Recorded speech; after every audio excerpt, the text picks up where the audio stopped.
a little while. It has. We're excited to be back. You've seen a lot of our videos about the International Food and Wine Festival. And guess what? Some blog posts. Here's another video about the International Food and Wine Festival. More food! So you're not going to watch us eating the food this time, but we decided that we would compile a list of our favorite items.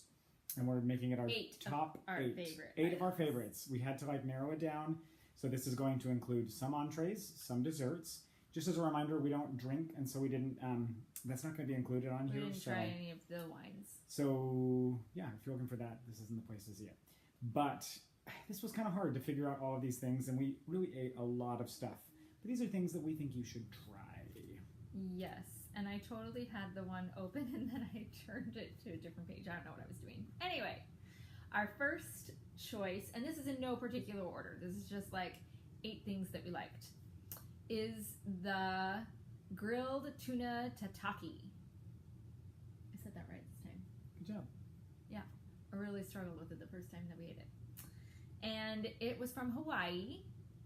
It was seaweed salad, pickled cucumbers, and wasabi cream with the grilled tuna on top. And it was so good. Yeah, it was very lightly grilled, so it had a very raw taste very to fresh. it. Yeah, very fresh, very raw taste. Yeah. So I loved it. And also we love sushi, and it just kind of had a sushi vibe. It felt very much like sushi. Yeah, so that's the first one. And that wasabi cream was real good. Yep. Our next is Le Cellier Wild Mushroom Beef Filet Mignon with a truffle butter sauce. This was incredible. Canada has this amazing restaurant called Le Cellier. And it's a signature restaurant. It's real pricey. Yeah, and they're known for their fantastic steaks. So this was really good, and we were able to cut this with a plastic fork. That's how tender this thing was. Incredible sauce, incredible flavor. Wendy's a huge steak I love person. my meats. It was good. One of the best steaks I've ever had. So yeah. And it wasn't like it was cooked to order. It was just cooked. You didn't get to tell them how done you wanted your meat. It was just perfect. It was perfect. The next dish we'd like to talk about is the liquid nitro chocolate almond truffle with warm whiskey caramel. It's from the Chocolate Studio in the Art of Pairing, and it was unique. Yeah, I was going to say, it was one of the most unique desserts I think I've ever had. They flash freeze it with liquid nitrogen, and so the outside is frozen, kind of really, really firm ice cream, but then the inside is really soft, and that's what makes it very truffle-like. And it was very silky, so you got this silky. Great combination of that, and then they sprinkled some stuff on top of it. What was this stuff? It was almond. Oh yeah, the almond with the caramel. It was really good, and we didn't find it too rich. When my parents were with us, they thought it was kind of rich, but yeah, so I guess think it depends we on your probably taste. could have eaten We 3. really like rich things anyway. Next on the list is the Maple Bourbon Boursin Cheesecake with maple bourbon cream, caramel, and pecan crunch. This was a small cheesecake, obviously, because all the portions are very small, but with each bite there was a huge burst of flavor that I just loved. This was some of the most top-notch and so smooth cheesecake that I think I've ever had. I did not like it very much. I ate it. It's cheesecake. I still like cheesecake, but the flavors were too strong for me. I could see that, but the maple, I also don't love maple. Yeah, and I really just loved it. So loved everything about it. Each individual bite, you didn't have to get a large bite to get a lot of good flavor. So loved that. If you've watched any of our previous videos or read the blog posts, you have to know that there was no way we were going to make it through this video without me mentioning France and that creme brulee with the raspberry stuff on the bottom, because it's amazing and I want to live there and eat that all of the time. All of the time. So one thing that France does so well, in their normal creme brulees, is the brulee part? The brulee part on the top. It's just a perfect crust.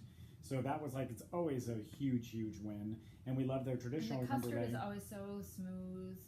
And the raspberries were fresh tasting raspberries. It's someone went out and picked raspberries and then mushed them just a little bit and added a little bit of sugar and put them on the bottom of that. It was perfect. Yeah. It says a raspberry jam, a house-made raspberry jam, and so you're like, oh, is it like jam, like you'd squeeze out of a bottle? It was not. Nope. It was raspberries. It had like the graininess of, grainy isn't even the right No, word. grainy's but not the word. It was really good. Very good.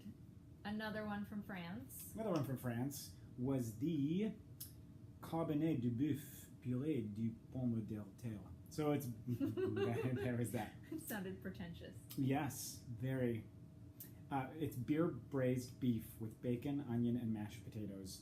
A very, very simple dish. Like, didn't have to have that much, but it was perfect. It was really good. Really flavorful. And we had that on the first day, and it's kind of stuck with us. We haven't been back. We haven't duplicated many of the dishes, aside from the creme brulee and the tuna.